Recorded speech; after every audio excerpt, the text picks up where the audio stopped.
You were telling me about Rumkowski, who was the head of the ghetto in Lodz. What was he like? A good man, a not-so-good man? You know, he really have to do his part to save his life. Then he doesn't have no choice. When the SS came in, he said, you have to get me 100 people to send to the gas chamber. He doesn't have no choice. When not, they're going to take him. This was his job. So he picked the 100 people. He usually picks 100 people when he looked the record who go more to the doctors. That means they sick. And he get the name, and the SS, the Jewish SS, come in the night and knock on the door. You sleep, you don't know if they're going to come in, and say out. In outside stay a big truck, and they go in the truck, and after this, nobody know what happened. What about you, though, with the bandage on your head? With the bandage, I went back. You were in the barracks. Yeah, until I come back, it maybe took a week, you know, till my sister. Then the bandage went up. If we was bought from Stuyskewala to go to the work, then they don't send us to doctors no more. Then after this, when I came to my sister, she doesn't have no more the baby, and she don't have her husband. Then I moved into my sister. Ah. And they sent me to the work. What kind of work? To make house slippers for soldiers. Did you have any training? Did you know what you were doing? I used to know how to sew on a machine. Just how to make, I don't know. There was Jewish girls. They show you one time and you was working. You went in the morning, 12 o'clock, they gave you a soup. Just with me was a trouble. I could not eat the soup. Why? I could not, when the soup came, just the smell, I was throwing up. What did you do for food? What I was doing with the soup, I took the soup home, and my sister ate the soup, and she gave me her piece of bread because she wanted that I live. She said, what I gonna do, how you gonna live? You see, the person didn't know. The person think, my sister never believed that I gonna be alive. Even if she would be alive now, she say, how? Because when I was a child, I don't eat this, I don't eat this. And then special, when the ghetto come, was no food. Everybody eat grass. And I could not eat this. Then I got very, very sick. Then I started to go to the doctor. Then one night, they knock on my door, and they say, out. And because you know what happened, my sister cried, and they put us in the lodge, in the ghetto, so in a barrack. And my sister came to me, because lots of people was there, and they say, they get a bread a week, I think, in the ghetto. You have to have the whole, if you eat up one day the bread, you die the other 5 days. So they took you from your sister's apartment your house back to the barracks. Yeah, and my sister came and talked to me by the fence, and she say, our whole family is dead. Just I and you, we still alive. I wanna go with you. I gonna take a breath and switch with another girl. She can go out and I gonna go in. And I was thinking that I going to the death. And I say, you see, you're gonna be the girl from our family, but you're gonna live. After the war, maybe you can tell the story like I tell. I don't want that you come with me.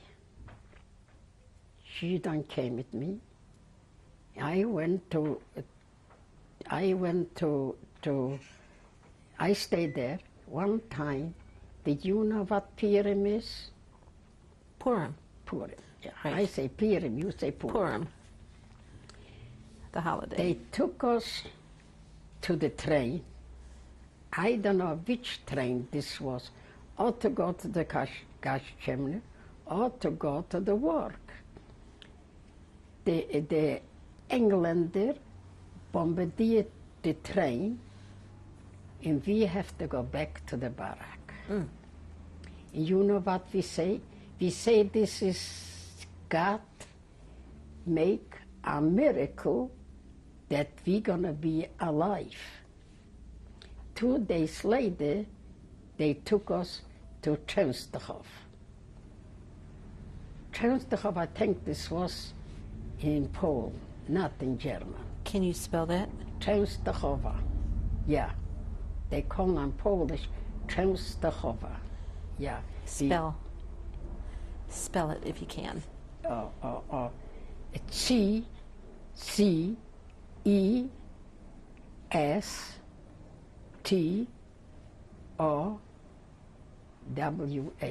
Częstochowa. And there we was working, we look on what they put in the guns, the bullet. The bullet have to have 2 holes. And if is 1 hole, then it's a sabotage. This is on German. They used to say that we want to kill the army. And if they find, they look it in a big basket, and if they find one with 1 hole, they take you. Just that one person or all of you? No, they take this one, but they find the bullet. Everybody, we were sitting girls, most girls in work. I was responsible for mine, not for my neighbor, yeah. And they took us, there was SS. They took us and they took off the clothes. It was standing one SS here and one SS here. Mit a rubber, this not was a gun. This was like a rubber. In one time he hit you, one time the other one. I'm naked. I don't know how many times they get. And when you went home, you couldn't walk because was blooding you back.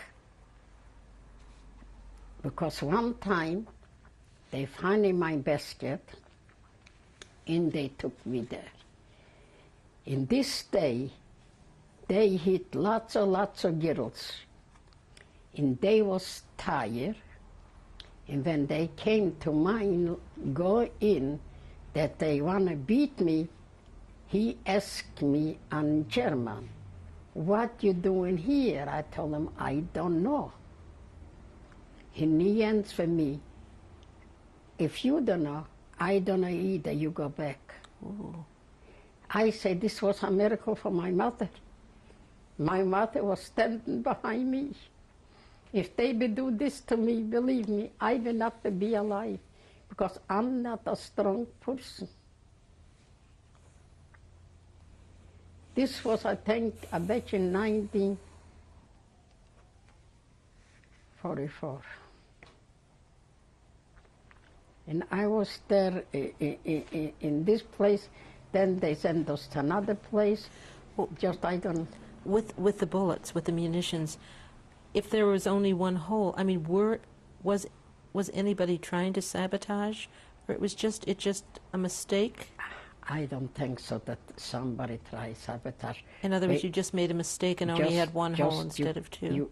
You cannot see, because everybody was afraid for their life. Right. So it was just an accident, and yeah, it was an accident. Yeah. Were these guards men or women? Men. There was SS. What about in the barracks? You went. How long did you work in the munitions factory? How long each day? By a year. But I mean, how many hours in a day did you work? And normal hours, 6, 7, or 8 hours. And then you went back to the barracks. Yeah, yeah. Was there any time to do anything, any enjoyment, any activities, or you just went back and slept? No. When you came into the barrack, you have to lay down on your bed, and that's the end. And the next day, in the morning, at 5 o'clock, SS came. You, no difference if it's 20 degree or 10 degree, you have to stay outside in the counting if everybody is in the barrack. If one missing, everybody is responsible for the one.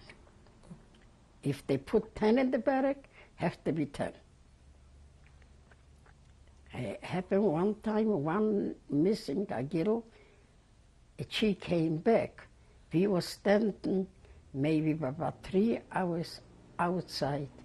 Underneath, it was winter. And in Poland, it's cold like in United States.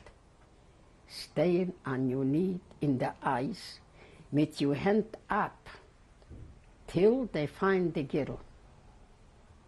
What happened when they did find her, when she came back? And when she came back, they let us back in the barrack. Was she punished at all for this? This, what they do with her, I bet they shot her. You know, it's not like we could not mix in, we cannot look if she is there. Everybody was afraid for their life. There was just me, not you and me. Everybody tried to do the job what they wanted. Everybody was thinking, maybe God gonna help me, maybe I'm survive, and maybe I still gonna find somebody for my family. That's all was in our head. You still believed in God? Yeah. Did you have any knowledge of what was going on around you in the other camps, as far as what was happening to Jews in Poland and Germany? No, we did know nothing. We did not even there is an Auschwitz. And you mentioned standing in the cold. Yeah. What were you wearing? What did you have to wear in those days? We don't have no brassiere. We don't have no pants. We just have one gun. And this was with the stripe. Just a dress? Just one dress. Stripe. Any shoes? No. Okay. So, how long were you in Czestochowa? I was there, I think, I was there more like a year. I think we came maybe a year in 3 months, something like this. I was there. Did you feel that you were going to die? I mean, did you think of death a lot? Oh, yeah. Did you want to die, or did you want to survive?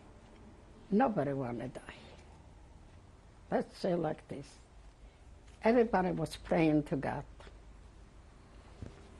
that we still come home and we have a family like before. Because I didn't know that my sisters are dead. I was figuring maybe they might work like I am. You said that your mother came to you in a dream, and so Yeah. did you think about your father much? Did you have any No, any warnings, any advice from him? And, no, not your from, mother? not from my father. okay.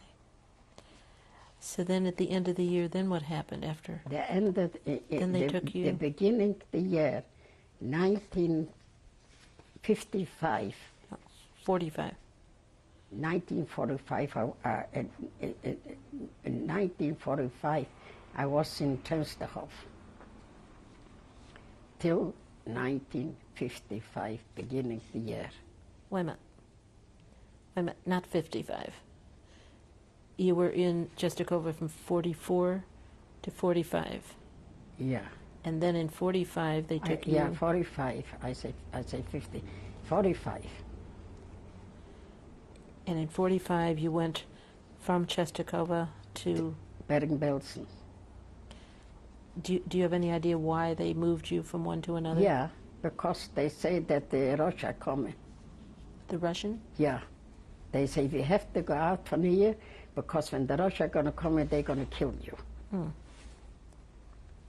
And they took us to Bergen-Belsen. About how many of you were there at that time? Do you know? How many? Yeah, I mean, maybe 100, several hundred. How many of you? People? Yeah. Oh, there was a couple hundred because they clean up the other working places and they put here everybody together. From there, they took to Bergen-Belsen. How did you travel? On With train, same type of train? I think. A cattle car? I think, yeah, a train, but it's horses, never a regular train. Never a train with seat. The same train, but it's horses. Did you have any special friends in Czestochowa? Do you remember the names of any of the girls that you were especially close to? Yeah, different, but I had, I'm not in contact with them no more. But do you remember any of them? No, I don't remember. So you were put on a train. Did you know you were going to Auschwitz? I didn't know this time there is an Auschwitz. I didn't know there is an oven. We was thinking they're gonna kill us with guns, with rifles. So what happened? About how long was this trip? And this train, Bergen-Belsen, I think was German, not Poland.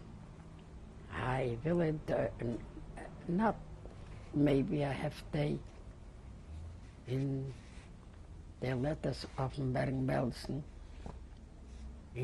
There was barracks, no bed, no cribs. We was laying on the floor. About how many of you were in a barrack, in each barrack? It was a big barracks. I don't know how many, 100 more. And everybody was in every day, people was dying and dying because they don't get us no food. They get us one time, the whole week, no water. One time a day, one time a week, they get us water, and we don't know what to do, or to wash the face with the water, or to drink. And every day, they get us a little yellow soup, like water. And this eats you up your stomach. And this makes you an ulcer. Was there bread at all? Bread? No, no bread, nothing. No water, no bread, nothing. You ate the soup? Yeah, I drink the soup. Nothing was not to eat. You get one sip from a bowl, and the other one take you out the bowl from your hand. The other one, But 5, 6 kilo one bowl, how much can be even this soup for you? Was there any work to do in Auschwitz? And Did you go out to work at all? No, in Bergen-Belsen, no. I'm sorry, in Bergen-Belsen. Yeah. What did you do all day? Oh, the whole day waiting and wait till your lice gonna eat you up. Lice? Lice. Your body was with holes in the blood. Again, and you was laying in a waiting till you die. Did they take you out of the barracks at all? Yeah, they took us out every day in the morning to count how many we are. That's all. Then we went back. About how long were you outside? A couple minutes. If everything is okay, we was outside a couple minutes. And in the night, they come with big flashes light. They put on the light in the hall, on German. How many dead is here? How many dead is here? What did they do with the dead? They, oh God, what they doing? They took me one time, and other 3 girls, we hardly could walk. A blanket, everybody hold by the corner, and they say, go there, put the dead there, and we come in, and we see one dead on the other one, and I say, she is today, tomorrow gonna be me. Were you able to take the bodies? I mean, were you able to do what they wanted? We direct the body on the mat, we could not carry it. Just we was afraid. You know, if you're afraid and you're strong, stronger like you think. How often did you have to do this? Sometimes 2 times a week, because they was changing around, not just took me. I was laying on the floor. They came in, a young girl. She was maybe about 18 years old, and she was pregnant. And they took her out. They shot her because she was pregnant. And we have to stay and see how they shoot her. What were your feelings at this point? You still believed in God? Yeah, I still believe in God. Did you see an end in sight to this? Did you see a good ending for you, or you just went day by day? You mean now? No, I mean when you mean when still in concentration camp? Right. We don't in concentration camp. We really don't talk from God. We don't talk nothing. Did you have a feeling that you would survive? Because we just we have a feeling that we're gonna die. Oh. Nobody was thinking that they're gonna live. Like I say, today here, tomorrow me. Did you get any news of the war coming to an end? No. From any of the newer prisoners? No. Nothing. We did know. Except when they came in to Chelmsford, they say, we have to run away. Well, that. We're not, in lots of girls, they hide themselves, and they was doing a very good job by hide themselves. Just, I don't know, I was weak. They say, go. I went. I'm not, was the only one. You see, was lots of people went with me. And we went to Bergen-Belsen. You said that you said things were bad that with the lice with your body. How thin were you getting now? How thin I got? Yeah. When the war got finished, the day I was 45 pounds. Mm. And I was 25 years old. Right, so We're still in Bergen-Belsen, and day by day by day. When the war got finished, How did you know that it was almost over? if the war is almost over, Yeah, did you? the day when not the war finished, the day when the Engländer came in, When the what? Engländer, The English. this must be maybe by April the 15th. They came into Bergen-Belsen, and I was laying on the floor. I was crying. And my friend say, Nadja, why are you crying? I say, I bet you I don't have nobody. Then, when the Engländer came in, they brought food, and it was the wrong food, because everybody was sick, and everybody got diarrhea, and lots of people died when the war got finished. And they took me to the hospital. They don't have a hospital like here. Everybody, we was laying on the floor.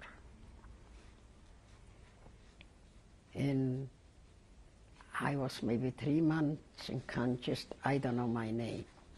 Let me back up a minute.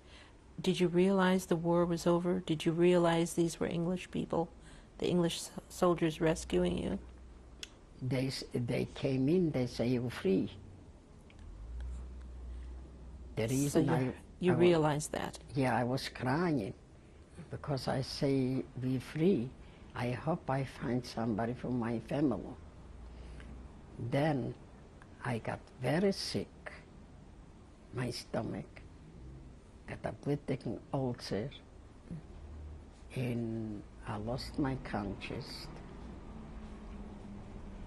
Then I was with lots of people, and I don't eat in the hospital. I'm talking from the hospital now, in German, This not is still in Sweden. This is still near Bergen-Belsen. Yeah, near Bergen-Belsen. And a woman, the nurse came in with the food, and a woman say, I can take it no more. I have to tell you the truth. She doesn't eat, she don't wake up. We eat up her food. Oh, they were eating your food. Yeah.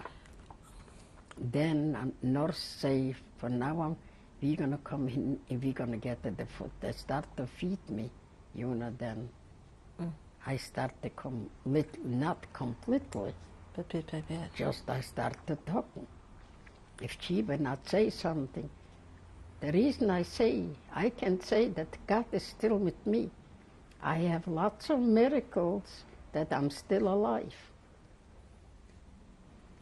About how long were you unconscious in this hospital? Maybe by a couple of weeks. Were you gaining some weight back? Some strength back? Right now, no. When the Swedish people took us out from the hospital, I couldn't walk. How did you happen to get to Sweden? The Swedish people figured they not was in the war, and they want to do something for the sick people. Ah. And they came, and they took out from the hospital the sick people. And they say, when you're going to be well, you can go where you want it. Then he asked me if I want to stay here, if I want to go to Sweden. I figured yes, and then a Swedish man came, and he took me to go under a shower because I couldn't walk. Then they put me on a bed with a boat, and we went to Sweden. How did you travel? By train? No, by boat. By boat? Yeah, by boat, straight from here to hospital, there to hospital.